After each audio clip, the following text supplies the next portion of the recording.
اسی طریقے سے جو راسخین فی العلم ہیں، جو پختہ علماء ہیں، علم میں پختہ ہیں، تو وہ بھی انہی اخلاق کی قیم کی تلقین کرتے ہیں، تبلیغ کرتے ہیں، لوگوں کو دعوت دیتے ہیں۔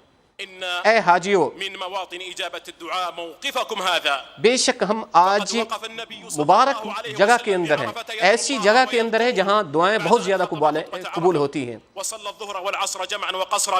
رسول اللہ صلی اللہ علیہ وسلم نے آج کے دن اس عرفات کی جگہ میں دونوں نمازیں ایک ساتھ ادا کی، ایک اذان 2 اقامتوں کے ساتھ میدان عرفات میں، غروب آفتاب تک یہاں رہے، دعاؤں میں مصروف رہے، پھر اس کے بعد جو ہے مزدلفہ کی طرف چلے گئے، جیسے مغرب ہوئی پھر مزدلفہ تشریف لے گئے، اور یہ بھی فرمایا کہ آہستہ چلیں، زیادہ کسی کو دھکم پیل نہ کریں، کسی کو تکلیف نہ دیں، اور وہاں پہنچ کر مغرب اور عشاء دونوں کو ایک ساتھ ادا فرمائی، یعنی جمع کی مغرب اور عشاء کو، پھر وہاں پہ آرام فرمایا، اور پھر جیسے صبح ہوئی صبح کی نماز پہلے وقت میں ادا کی، پھر دعا میں مصروف رہے، اور طلوع آفتاب سے پہلے مینا کی طرف تشریف لے گئے، اور مینا میں وہاں جمرہ عقبہ کو رمی کی، یعنی بڑے شیطان کو پتھر مارے، اور اس کے بعد قربانی فرمائی، 63 اونٹ اپنے ہاتھ سے ذبح فرمائے، اور پھر حلق کیا، اور اس کے بعد پھر طواف افاضہ کے لیے چلے گئے، وہاں سعی کی، طواف کیا، پھر دوبارہ واپس مینا میں آ گئے۔ اور مزید اس میں یہ بھی آپ صلی اللہ علیہ وسلم نے فرمایا کہ انسان جب مزدلفہ کے اندر ہو، منتصف اللیل میں، آدھی رات میں، جو کمزور لوگ ہیں ان کے لیے اجازت ہے کہ وہ مینا جا سکتے ہیں، رمی جمرات کر سکتے ہیں، بڑے شیطان کو کنکریاں مار سکتے ہیں۔ اے مسلمانوں، آج کا یہ جو موقع ہے ہمارے لیے بہترین اور بڑا موقع ہے، اس سے غنیمت جانو اور اس میں دعائیں کریں، اپنے لیے، اپنے عزیز و اقارب کے لیے، رشتہ داروں کے لیے۔ اسی مقدس مقام کے اندر اللہ تبارک تعالیٰ نے آیت نازل فرمائی، الیوم اکملت لکم دینکم، آج کے دن میں نے تمہارا دین کمپلیٹ کر دیا ہے، اور میں نے اپنی نعمت بھی تمہارے اوپر کمپلیٹ کر دی ہے، اور تمہارے لیے دین اسلام کو پسند کیا ہے، یعنی دین اسلام کے علاوہ کسی اور دین کو تمہارے لیے پسند نہیں کیا گیا۔ اور اس مقدس مقام کے اندر، یوم عرفہ کے اندر اور تمام باقی جگہوں کے اندر بہت زیادہ کثرت سے دعائیں کریں، کیونکہ اللہ تبارک تعالیٰ نے فرمایا کہ اے میرے بندو، جب آپ سے میرے بندے پوچھیں تو انہیں بتا دیجئے کہ میں تمہارے لیے قریب ہوں۔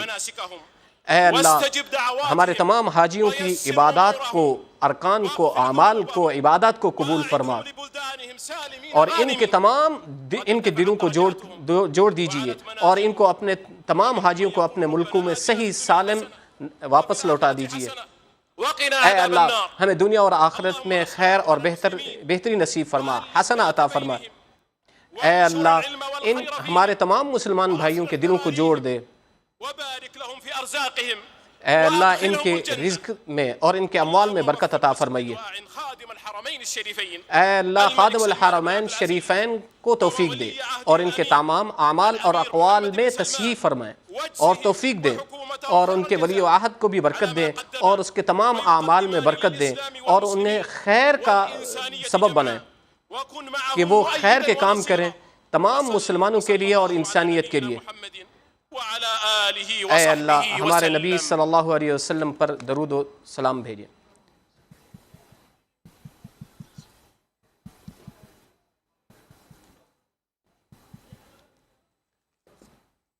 وآخر دعوانا الحمد للہ رب العالمین۔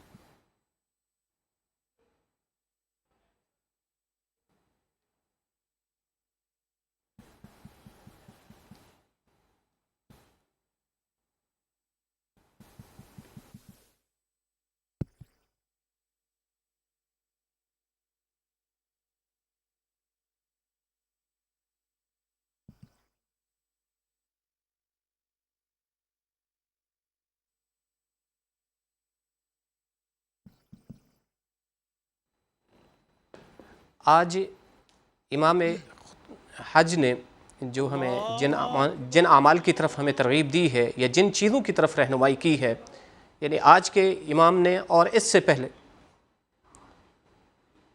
اللہ اکبر، اللہ اکبر، اشہد ان لا الہ الا اللہ،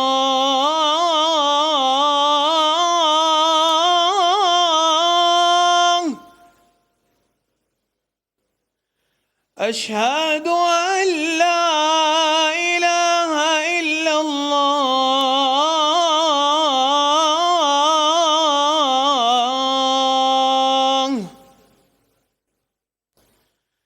أشهد أن محمدًا رسول الله.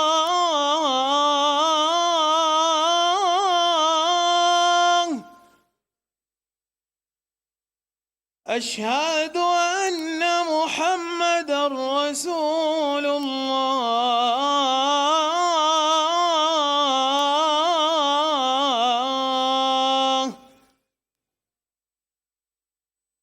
حي على الصلاة.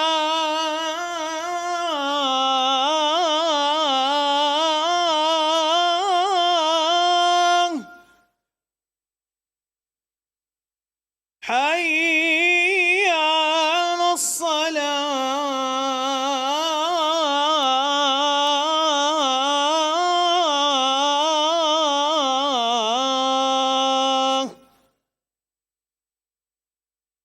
حي على الفلاح.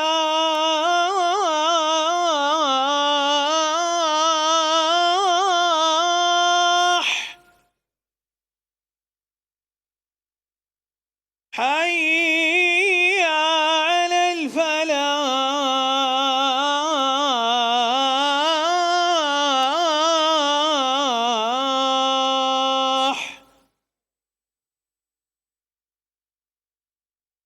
الله أكبر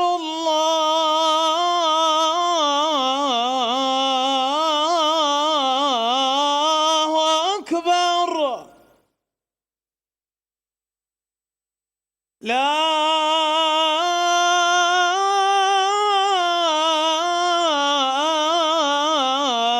إله إلا الله. الله أكبر الله أكبر. أشهد أن لا إله إلا الله. أشهد أن محمدًا رسول الله. حي على الصلاة. حي على الفلاح. قد قامت الصلاة. قد قامت الصلاة. الله أكبر الله أكبر. لا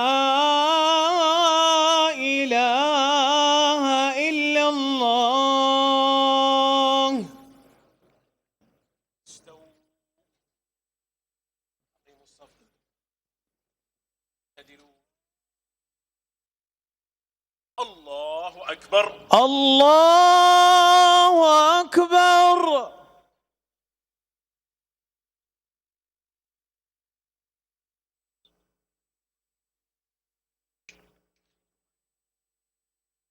أكبر.